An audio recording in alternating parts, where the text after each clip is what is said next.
তো friends, gold and silver price আপডেটে সবাইকে welcome.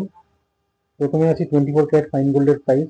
24 carat fine gold 1,30,800 rupees প্রতি গ্রাম, 1,30,800 টাকা প্রত্যেক 10 গ্রাম পাকা সোনার দাম।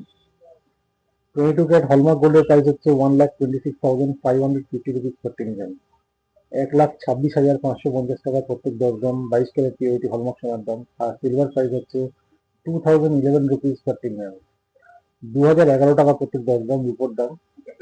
সরি। তো সারা সপ্তাহ একটা রাইজের পর গোল্ড অ্যান্ড সিলভার দুটোই একটা জাস্ট মনে হচ্ছে একটা কনসলিডেশন জায়গায় দাঁড়িয়ে আছে। কোনো মুভমেন্ট নেই, বরঞ্চ একটু 50-60 টাকা কমে মানে নিচে নিয়ে নেমে দাঁড়িয়ে আছে। তো যদিও আজকে স্যাটারডে, আগে ক্লোজ শেষ বাজারের দিন।